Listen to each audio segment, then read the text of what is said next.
lashes on, I feel very naked. So bear with me while I just hide these. It actually feels quite nice though, not having any like crazy stuff on my hands.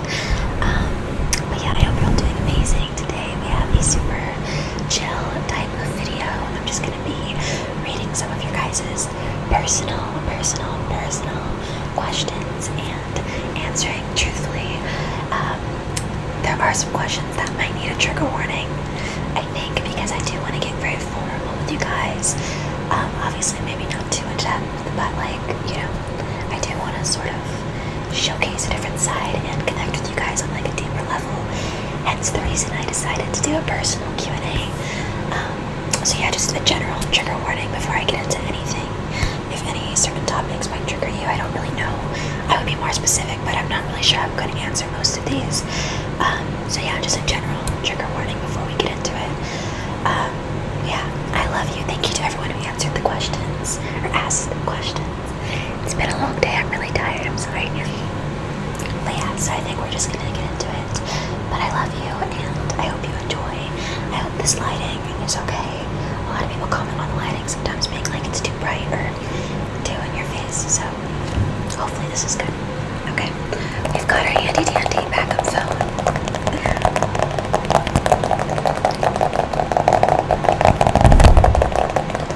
Okay. First question. Have you ever thought about quitting YouTube?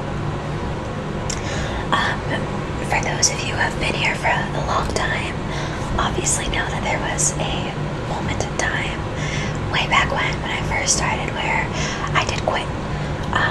But I ended up coming back, obviously. But I did quit for like a day or two because I didn't know if ASMR was for me. I didn't know if it was truly something I wanted to do. A part of me also was still kind of embarrassed to be doing it because like my friends found my channel and like, you know, just my mom's friends or just everyone found it. And for people who don't understand ASMR, it can be quite weird and sort of embarrassing to have to explain it to them. So I was just at a point where I was like, okay, I'm kind of embarrassed. Like, I don't know if I want to keep doing this. And I received a lot of backlash for it, rightfully so. You know, a lot of people thought that I used ASMR as a way to like get followers or something like that, which was so far from the truth. And I was kind of at a point where I felt like everyone hated me and everyone was mad at me for simply just not knowing if it was what I wanted to do anymore. And a lot of people thought I came back because I was like, oh, people were hating on me, so I'm just gonna do it so no one's like mad at me. But I truly do enjoy doing it now. It truly is fun to me, and being able to like do role plays or just get super creative. There's so much I can do with ASMR. It's like just a whole new world, and I genuinely do have so much fun doing it now. I used to be so embarrassed of it, but I'm like, I don't care. Like, I like it. There's a whole amazing community of people who like it. I've had so much fun over the years just building a connection with you guys, and also just so many different videos and so many different things that I never thought I'd be doing. So yeah, I did definitely think about quitting, and I don't think, I'm trying to think if there's like been any recent events where I felt like quitting, but no, that was probably the only time ever since then I've known that this is what I want to do, this is what, you know, makes me happy, this is what I have fun doing. And I just love the fact that like I get to connect with so many people. I get so many DMs of people from like France or Mexico, just all around the world, and I think it's so fascinating and it's so much fun, and I definitely don't want to quit anytime soon. So the next question is, meanest influencer you've ever met? I don't want to specifically answer this because I never want to put anyone on blast or send anyone any, you know, hate or negativity. So I'm not going to give any specific names, but what I will say is that a lot of the influencers that you guys idolize are just not who you think they are. I've been to like TikTok parties and stuff like that, and just being in that room and feeling the energy and just seeing how people are literally only happy whenever they're filming a TikTok or whenever they're like taking a picture, and then everyone's just back to being on their phones or back to gossiping about the person they were just hanging out with, you know. I was at a point where I almost moved to LA because I was like heavy in my TikTok era and I wanted to pursue something with that, being like a hardcore influencer. I think at even one point I got,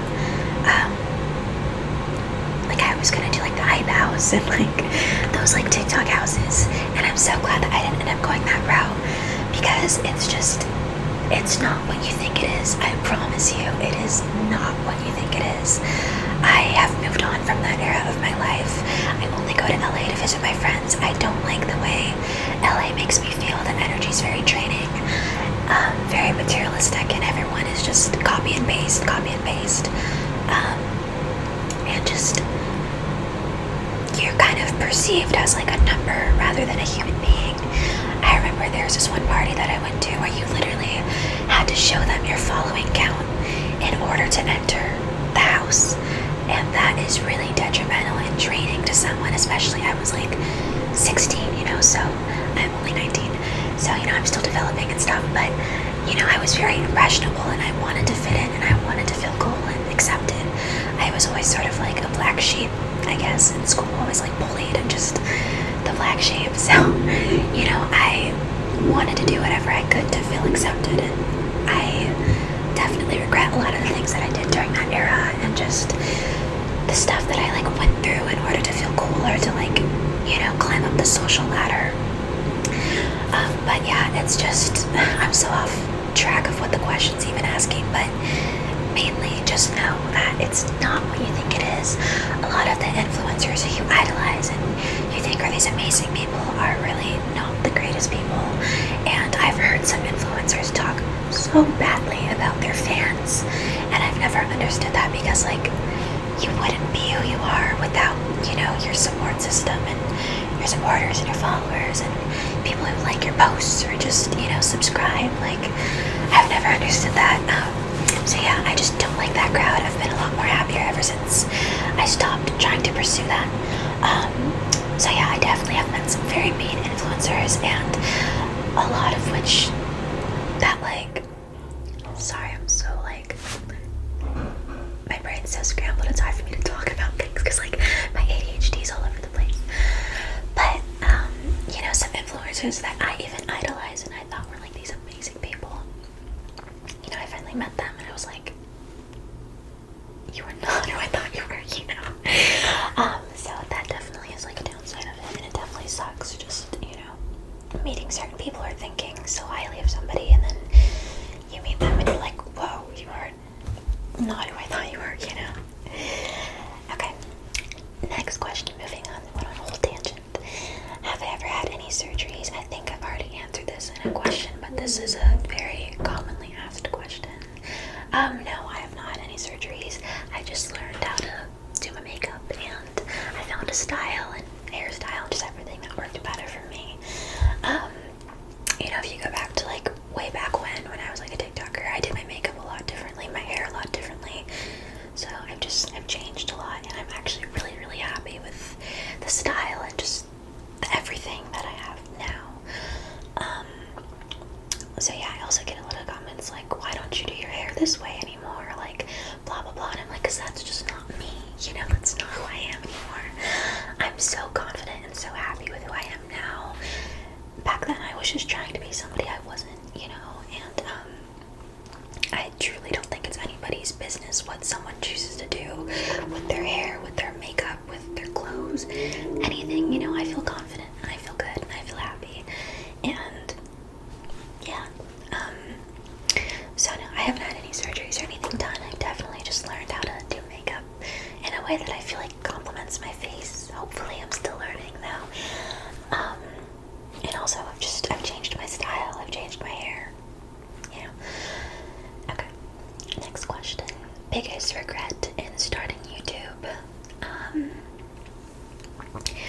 I don't necessarily think I have any major regrets other than comments can be kind of mean sometimes. Thankfully, I don't receive like an abundance of hate comments, but I've had some here and there that have really stuck with me and have really stung and have been the root of like eating disorders or just body dysmorphia. So I think sometimes it does get really hard when I see certain comments or just certain things, people saying certain things saying I look a certain way, and I'm just like, I never thought that, before starting YouTube. And it's like, I could list all the new insecurities I have ever since I started social media. It's insane. But I've been working on that as well. Self-love and just accepting me and who I am and trying to be happier with that and not letting comments ruin it. Same to you guys. Please, please, please don't let other human beings affect you that much. I know it's so much easier said than done, but we are all so uniquely beautiful, and I think we need to embrace that. Just be more gentle with each other too, man. Like, why do we have to leave a hateful comment, something that's not going to make someone feel good? Why do people feel the need to do that in the first place, Let's just be more kind, more gentle. You don't always have to say something, Next question. Oh, this kind of ties into that. Has a comment ever made you cry? Yes, I've had so many comments where I just sobbed to like my mom, and I'm just like, no,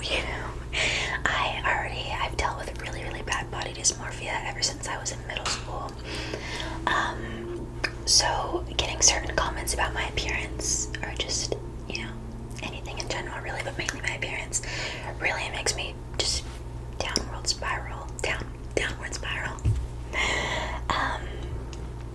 So, definitely stuff like that has definitely made me cry.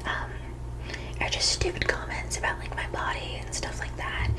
I've definitely just sat in the mirror and would just look at myself and be like, wow, like, do I really look like that? Or like, are they right?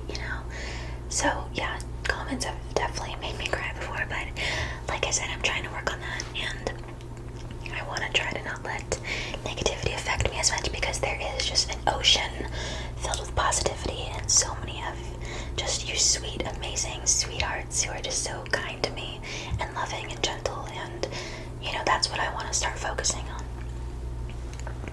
Next question. These are all like about comments. Do you read comments? As of lately, I have not. I actually got a comment the other day. Someone was mad at me because they said that I never interact with my comments anymore, which I completely understand. And it can probably come across as like I don't care about you, but I promise I do. I really, really do. It's gotten kind of to a point where I can't read comments, because there's either like inappropriate comments that make me feel really uncomfortable. I got one a while ago that my boyfriend had brought to my attention, and I just could not read my comments anymore because it made me really uncomfortable, and just it triggered me. So I used to be like all about reading the comments, but as of lately, just to kind of protect my peace of mind, I don't read them as much. Sometimes I'll go into like the top comment section, because those are usually where the nice ones are, and I'll just look through and just to get some positivity into my life. But yeah, I do want to start like hearting comments and stuff more, because I don't want you guys to think that I don't care about you, because I promise I do. I'm always expressing just my gratitude and my love, and even just talking to my mom or my friends about how grateful I am. So it's definitely nothing like that. It's just more so my comments scare me sometimes, and people are either inappropriate and weird, or mean, or just saying things that don't need to be said. Okay, next question. Have you ever dated any influencers that you never made public? I have not dated, but I definitely have had situationships and have talked to a lot of influencers. Not a lot, but especially back in my TikTok days, I was always around a lot of influencers. So yeah, I've definitely talked to and have almost dated some of them. All amazing people though. I don't have any like negativity towards any of them, so all really amazing people. Why did you quit TikTok? I think just that ties into everything else I was just talking about. I didn't feel like myself in that area, that lifestyle. It was just too much for me. I thought I wanted it. I was so happy with it at first, but once I took the rose-colored glasses off, I was like, whoa, I do not belong here. Like, this is not my scene. This is not my crowd. I don't like the way these people are talking. There was no true, genuine connections. I can't even tell you guys how many people have unfollowed me, have stopped being friends with me because I stopped posting on TikTok. And it's really sad, because when there was this thing on TikTok called The Hype, and Charlie D'Amelio had it, like, if like when you got super big on TikTok, you would be having The Hype. And I remember I literally had was like, she verbatim told me, like, I'm trying to remember exactly what she said, but it was something along the lines of like, I'm so glad I'm friends with someone who's like up there, who has the hype. And I was like, oh, okay, thanks, like, thank you. And it sucked because I looked at her as like a genuine friend, you know. And as soon as I quit TikTok, we immediately broke contact, and I haven't heard from her since. So it definitely sucks because, you know, you were just looked at as like a number, and not a person or a human being, you know, with feelings and emotions. And it just wasn't anything that I thought it was going to be at all. At all, especially because I idolized a lot of those influencers and I looked up to them, and then meeting them was sort of discouraging and a disappointment almost, because it was like, whoa, you were just not who you portray yourself to be, you know. And it's like, it's just sad. It really is sad. Next question. Do you ever feel in competition with other ASMR artists? No, never, never, never. I love seeing like other ASMR artists thriving, especially smaller ones. I love seeing like their subscribers and stuff go up. I think we all just need to be supporting each other. So no, I never feel in any sort of like competition with anybody. I want everyone to thrive. I want everyone to be doing amazing. I want everyone to feel good. I've never been a competitive person. I was talking about this with my boyfriend once. Like, I cheer for like my opponents. Like if I'm playing like pool or like tennis, I'm usually always like cheering for them. I've never been a competitive person. It's never been who I am. I want everyone to feel good. I want everyone to thrive. I want everyone to be up there and be successful, especially because, you know, they all deserve it. So no, I've never felt in competition of anything. I am always on the other side of my screen, like, yes, you know, like cheering everybody on. I just want everyone to feel good and to be successful and doing the things that they love. Do you have any videos that you think deserved more views?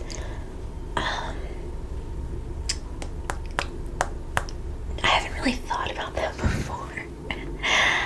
I guess not really. I'm trying to think, like really think if there's anything I've ever been like, this deserved more. I don't know, I sort of feel like everything happens for a reason, you know. So if certain videos don't blow up, I'm not necessarily sad about it. I'd still be making content if I had like 10 subscribers, you know. So I don't think I've ever really thought about it that much, but maybe videos like this, I guess, if I had to choose, because I do love talking to you guys and connecting with you guys and sort of just bonding, I guess, in a sense, and you guys get to know me better rather than looking at me on like a screen, you know. So I guess videos like this, if I had to pick, I would love for these ones to do better so that people can, you know, understand me more and get to know me more. It just makes me feel closer to you guys. 2 more questions. How has being an influencer affected your personal relationships? Oh my gosh, I hate the word influencer. I always say this, but I hate that, and I hate calling you guys like my fans. Like, you guys are like my best friends.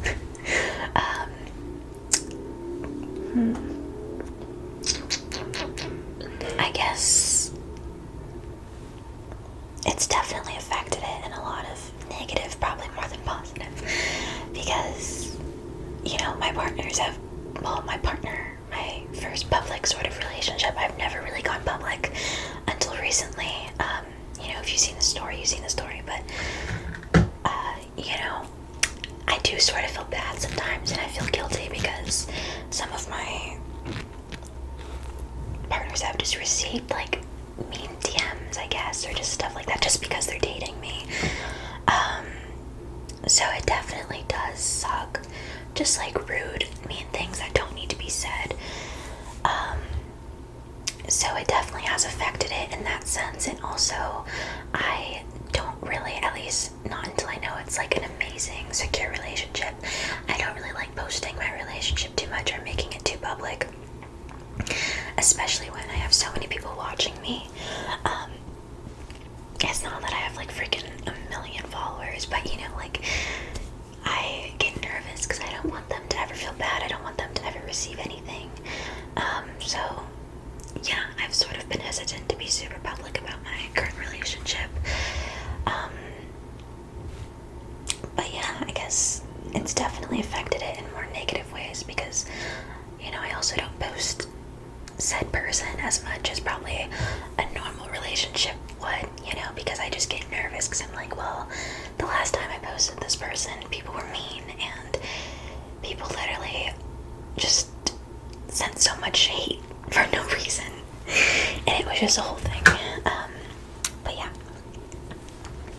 Sorry, I go into all these tangents, you guys. It's so hard for me to just focus on one thing. Okay. One positive thing and one negative thing that has come from being in the public eye. Positive thing, I've gotten a lot of really amazing opportunities. I've worked with a lot of brands that I never thought I'd be able to work with, and I got to connect with you guys, so many different people from so many different places, and I've received so much love, definitely way more love than hate. So I'm so always eternally grateful for that.